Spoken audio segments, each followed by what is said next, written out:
Hello, and welcome to another episode of Robbinsdale Revisited. Kathryn Leigh Scott was born Marlene Catherine Kringstad in January 1943. She grew up on a farm in Robbinsdale at a time when the edge of the city still felt unmistakably rural.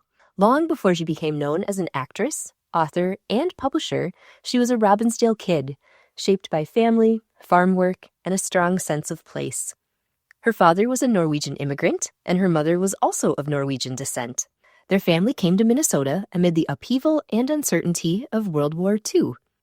Like many families displaced by the war and its aftermath, they were seeking stability, safety, and a place where neighbors looked out for one another. Those experiences shaped the values they carried. They helped where help was needed, shared what they had, and built a supportive community through everyday acts of kindness.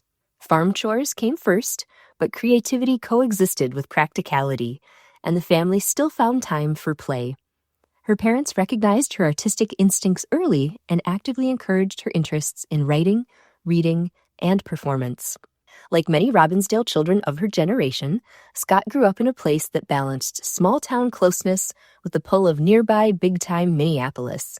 She attended Robbinsdale High School, where her love of writing and performance began to take clear shape. She worked on the school newspaper, appeared in school plays, and quickly stood out for her storytelling ability. As a teenager, she won a Minnesota State Journalism Award for interviewing poet Carl Sandburg. This was an impressive accomplishment that foreshadowed her future as a writer. In 1961, she was chosen as Miss Whiz-Bang and Miss Robbinsdale, roles that placed her front and center at community events and helped her develop confidence and public speaking skills. After graduating, Scott made a leap that felt enormous at the time, leaving Robbinsdale for New York City on a scholarship to the American Academy of Dramatic Arts. As she began pursuing acting professionally, she took the name Kathryn Leigh Scott, signaling a deliberate transition from her Minnesota upbringing to a life in the arts.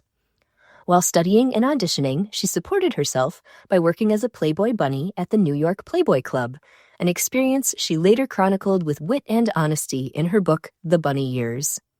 The pages vividly capture the contrast between her grounded, Midwestern roots and the glamorous, often challenging Mad Men world of 1960s New York. Scott soon began landing professional acting work, appearing in commercials and on television before achieving national recognition as Maggie Evans in the Gothic daytime television series Dark Shadows. That role launched a career that would span decades, including film and television acting, a successful life as a novelist, and later her work as a publisher. Despite her success, Scott has never lost sight of where she came from. Again and again, she has pointed back to Robbinsdale, her parents, farm life, and the amazing education she received in District 281 schools as the foundation that made everything else possible. We spoke with Kathryn by Zoom from New York on her 83rd birthday. So, Kathryn, thank you so much. We're so grateful that you're here today, and we'd love to hear more about your life growing up in Robbinsdale and all of your good memories. Well, thank you, Crystal, and thank you, Pete. I'm really very pleased to be talking about Robbinsdale. I have such wonderful memories of it. I have to tell you that today is my birthday. I'm 83 years old. I was born January 26, 1943. And those were the war years. So right after the war, our family, my parents and my two brothers and my little sister, were the first family that was able to book passage back to Norway, mainly because it was too dangerous in the North Sea with ordnance and everything. But my mother was able to convince everybody that because my father had a farm in Norway, we could go back. So we did, and we lived there for a while. And my baby sister was not well, and so we had to return because a war-torn country was not the place for my sister. So we came back, and when we returned, my father, who was a farmer, bought a farm in Robbinsdale, Minnesota. And that farm was at, if I remember our address, it was 3355 Zane Avenue.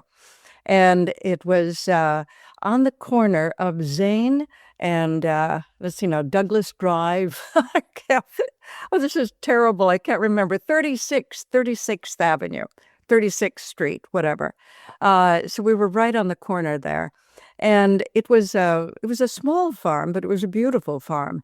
We had a hill that we grew cabbage and corn, but that hill during the wintertime became a sledding and tobogganing and skiing mecca for every kid in Robbinsdale. My father loved children, and he always he always hired every kid in the neighborhood to work on the farm. Anybody who wanted to earn a little pin money. And we also we could ice skate there. We also had a woods, and we used to pretend that there was a wicked witch that lived in the woods because there was a little stone foundation. It probably dated back maybe, it could have gone back maybe 75 years, 50 years. And all that was left of it was the stone. And we used to pretend that there was a wicked witch that lived there. But my brother and I worked on the farm. My father went to market every morning. He sold produce largely to supermarkets like Super Value and also to the finer restaurants in town. He really grew wonderful vegetables, and you will be amazed that this little farm grew everything from cabbage to several different kinds of onions and carrots, corn, three different kinds of beans, yellow wax beans, green beans, runner beans, and so on. And I think we grew onions for a while. Those were the chief crops, but we also had crab apples and blackberries, currants, raspberries, and what else? But as you can tell, I mean, it was really a market farm or a truck farm, whatever the term is. And I loved growing up on the farm, mainly because, well, as I said, my father loved children, and we had all these cabbage crates, and we were allowed to take these cabbage crates and build forts and castles and stages. We were always putting on plays there, and my Auntie Pat worked for a bridal shop, and all of the discarded bridal dresses and formal wear she would give to me. And so all of my girlfriends in the neighborhood, little 7 and 8 and 9-year-olds, 10-year-olds used to love to come over, and we put on the dresses, and then we'd make up plays to go with them, or we would have parades. We had parades every other day up and down 36th Avenue. So it was really a sort of an idyllic childhood, not just for us, but I think for a lot of the children in the neighborhood. There were just so many children there. And in the beginning, we went to Lee Avenue School. And then when Adair was built and Miss Fair became the principal there, it was a wonderful woman, we all went to Adair. We could walk to school. And my mother got a job working in the school kitchen. She was one of the very first women who got a job outside the home among her friends. It was a bit scandalous, I remember, because people wondered if my father couldn't afford to take care of us, that my mother had to go to work. The truth of the matter is that my little sister was chronically ill because she had a problem at birth, and she was mentally retarded. And when my sister had to be put in a residence because she couldn't be cared for at home, she was profoundly mentally retarded. My mother found solace in going to work, and she turned that job into a career. She became a head cook. She wrote a cookbook, Mom's Cookbook, and it was a fundraiser for all of the cooks, but my mother had such a good time with it because the book used all of the school recipes, but she adapted them so that if you were head of a Cub Scout troop, Girl Scout troop, you had to cook for the PTA or a church group. You could go to Mom's Cookbook And if you were looking for potato salad for 50, potato salad for 20, potato salad for 75, you would find all of the measurements in there. I still have a copy of that cookbook and use it.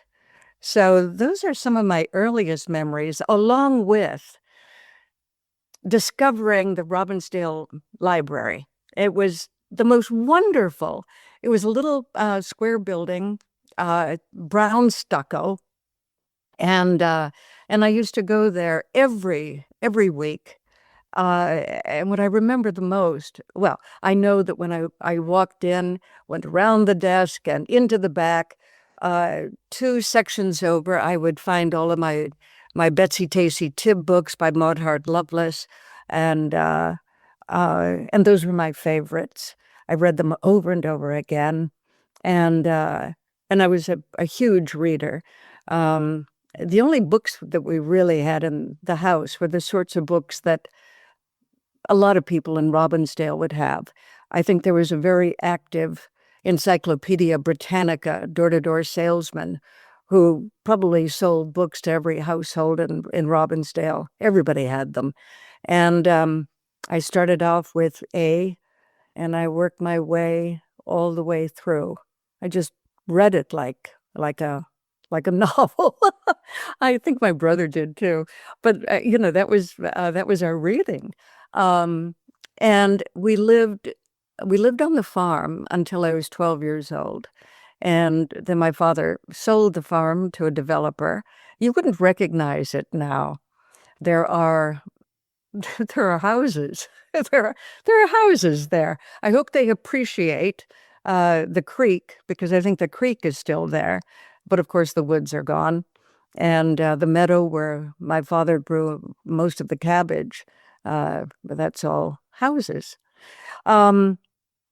If I were to tell you that there were at least 50 kids in that neighborhood, I'm probably pretty accurate. And you would be amazed, because this was right after the war, how many kids in my classroom, didn't have dads. We forget all of that now. I also remember that our phone number was Highland 3536. There were no area codes. There were no area codes. There were no zip codes. There was television. We watched on Saturday night. We'd watch Show of Shows, and I think it was Gunsmoke, but we loved Sid Caesar, and on Saturday morning, The Lone Ranger, and it was black and white, and there were 3 channels. And one thing that I will remember too, again, on Saturday morning, they would run this long, long list of soldiers who died in the Korean War, and you were just mesmerized by so many names. Actually, Korean police action, to be accurate. But that was that was explained to us, and we understood. So there were a lot. I bring these things up because if this is meant to be an oral history, there's so many things that you wouldn't know about Robbinsdale. The fact that it was very rural. My dad wasn't the only farmer. And it was a very lower middle class town. I don't remember anybody being rich. No, I don't remember anybody being rich. There were different levels of being sort of poor, put it that way. But it was, I don't remember very much industry there. But I do remember that there was a wonderful little theater. I think it turned itself into a dry cleaner. But I remember going there with my dad. He loved movies too. And he just took me to the very first movie I ever saw, which was The Boy with the Green Hair. And it was a film directed by Dory Sherry. How do I remember that? And I remember it was just a small theater. I don't suppose more than 50 people could sit in of course, there weren't that many people in Robbinsdale. But the big, exciting thing that happened when I was a girl is that the Terrace Theater was built. And that was a palace. I remember going there. You dressed up. I mean, well, not on a Saturday morning. I mean, kids. It was full of kids on a Saturday, but that was a place where you kind of spruced up a bit to go, and I remember one couldn't believe the concession stand, the smell of popcorn and all of that candy in one place. Um, but I saw For Whom the Bell Tolls there, and uh, oh my gosh, so many films. Uh, I just loved the Terrace Theater. And I was part of that little activist group. I was living in London, I think, at the time, but, trying to keep the Terrace Theater. Well, that was a lost cause, but I did love that place. Um, and as far as the other places in Robbinsdale, Schweigert meet. I went to school with Johnny Schweigert, and in fact, uh, when I was 17, I guess, I graduated from high school, and they had the Miss Robbinsdale contest that summer. And at the last minute, they needed another girl. I think at SNL, there was a place called SNL in this little shopping center, and they wanted to sponsor a girl. So they asked me, and I I mean, the whole homecoming court, everybody was, uh, you know, um, up for that Miss Robbinsdale thing, and this is one of the strangest things that ever happened to me. Something happened that summer. I was such a runt. I was really skinny and short, and then all of a sudden I grew like, and I remember I wore my high school prom dress for the thing, and um, Red Sahaki, he was my gym teacher, for God's sake. But he was also coaching football, and he was also mayor of Robbinsdale. This is typical of small town life. And there was Red Sahaki walking down this long line of 27 girls, and he stopped in front of me. And I thought he made a mistake. And he put the crown on my head, and you can see the photograph of me. I mean, I look absolutely shocked. I was so shocked. They had a dance at the youth center, which was on the second floor of the fire department. And I didn't have a boyfriend at the time, and I hadn't thought to organize myself for it. So I borrowed Jimmy Schweigert, um, who was actually dating a girlfriend of mine, and he took me, and it was just I don't know, innocent times, I have to say. It was just really fun, and my father, my mother, they were flabbergasted. Uh, I mean, everybody was saying, "Who?"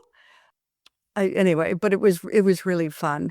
The only thing is that I went away to I, I went away to college, and every weekend I had to be back in Robbinsdale or someplace in Minnesota, riding on the back of a convertible in a parade, and that was actually fun. First of all, I love public speaking. It gave me a chance to speak publicly.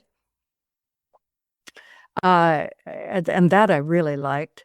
But otherwise, it was one parade after the other, and seeing all of these little adorable small towns, even smaller than Robbinsdale, and just riding in a convertible, waving.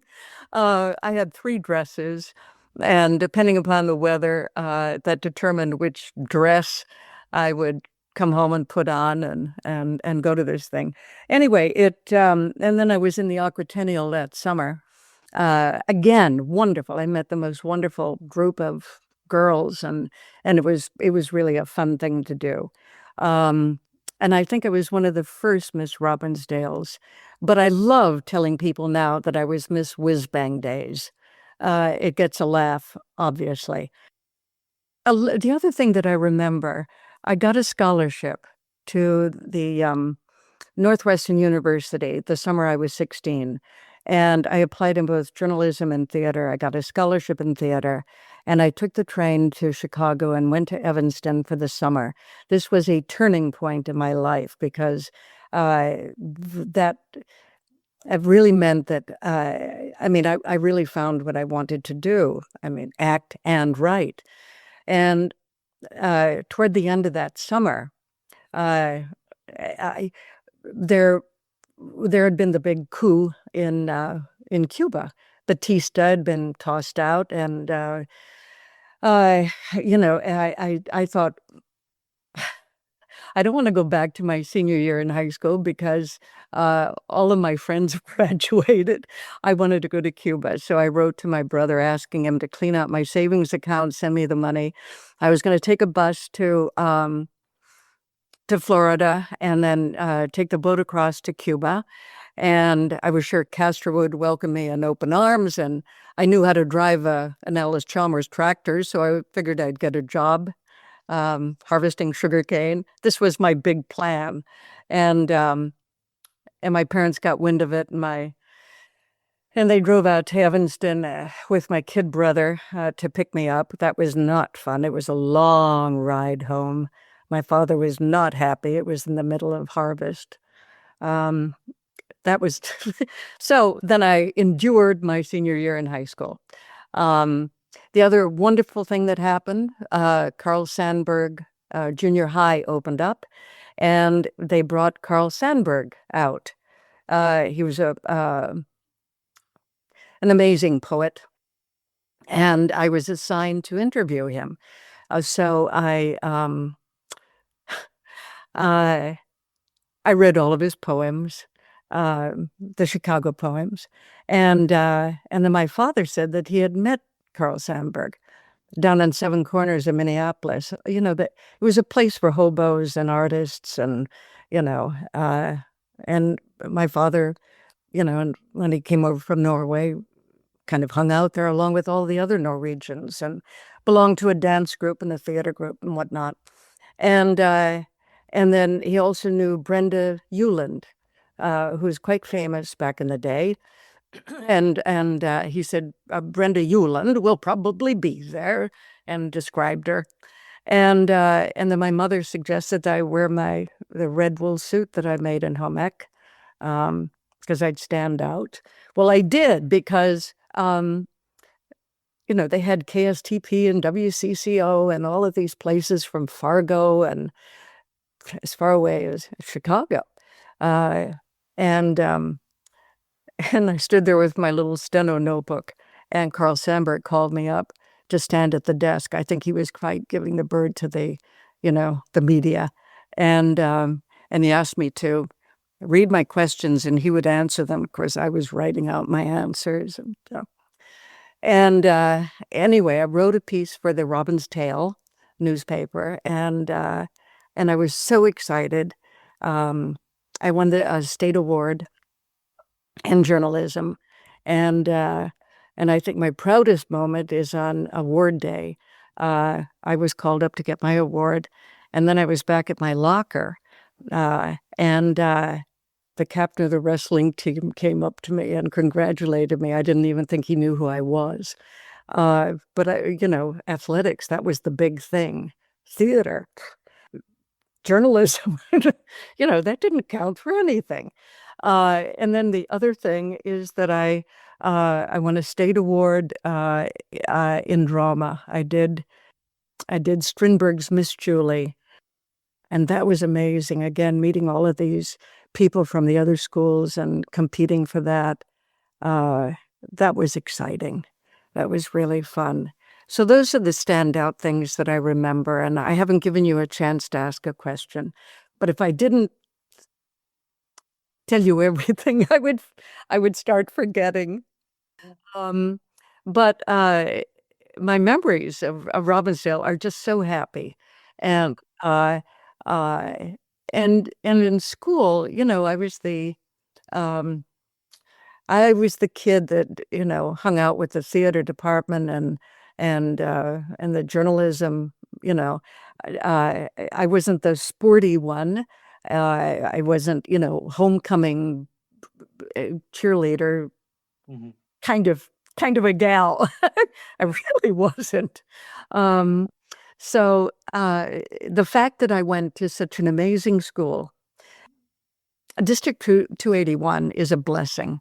Mm. I mean, I couldn't have got a better education had I gone to a private school. And the fact that I was in every single play Mhm. during my whole time in school, and I had that kind of support in speech and theater and journalism. Miss Linskog was amazing.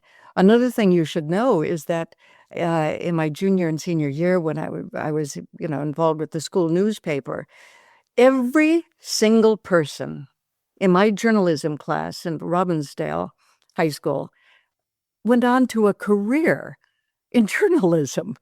I mean, John Stoltenberg, Lear's magazine, he's written a number of books. Dan Wasco, I think that's Minneapolis Star-Tribune. Diane Sims started her own advertising agency. She later married that footballer, Ellen Page. Oh, you can't imagine. Every single one of her students went into journalism in some form or another, starting magazines or, becoming editors, managing editors of newspapers. That's pretty remarkable. You should be proud of that. Yes, absolutely. Oh, Kathryn, this is so amazing. I've been curious, how did your family decide to go to Robbinsdale?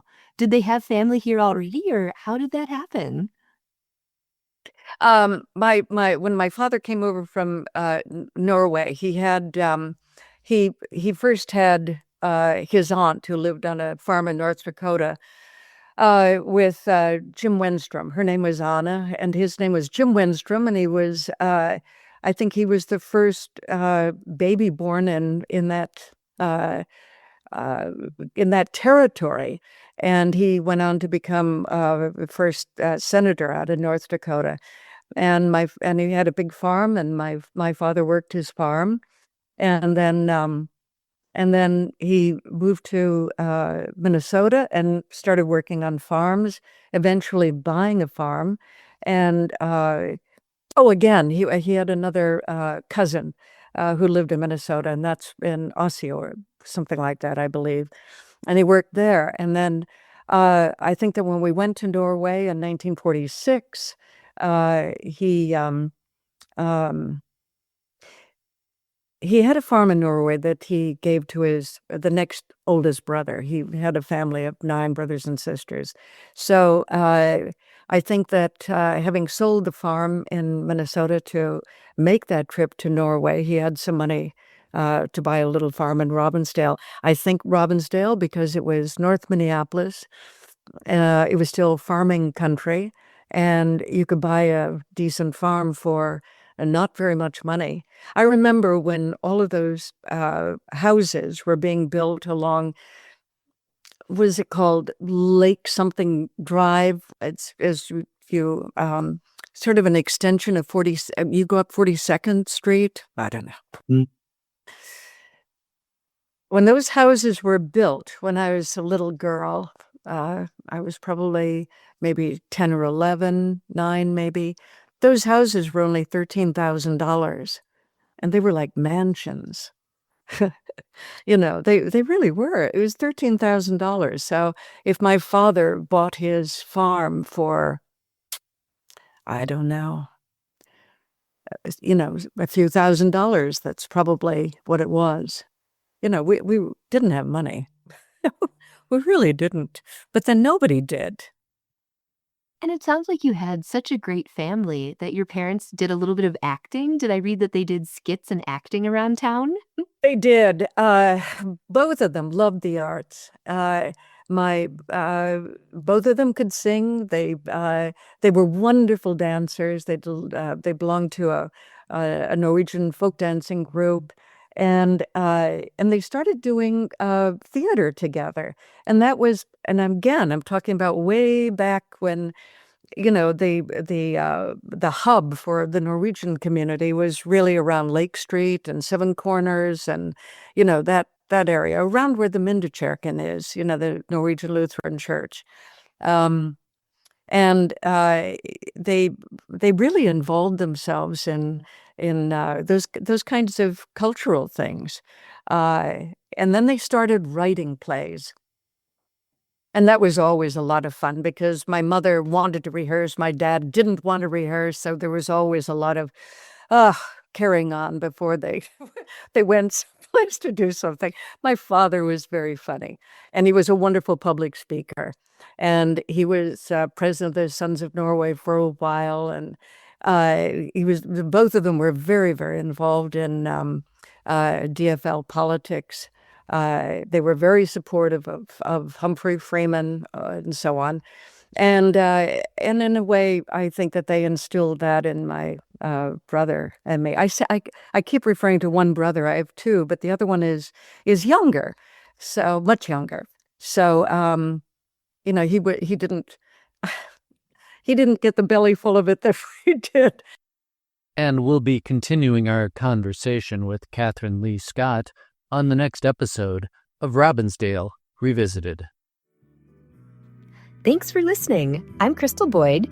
Robbinsdale Revisited is brought to you by the Robbinsdale Historical Society. Our little history museum is located at 4915 42nd Avenue North in the heart of Robbinsdale. We're open Fridays and Saturdays from 10 to 3. You can also visit us online at robbinsdale.org. You found this episode, so you know where to find the next one. Bicycle into the city every Saturday to see our friends. In a bus back home, sitting hand in hand when the evening ends. Oh, when the evening ends. Oh, when the evening ends in Robbinsdale.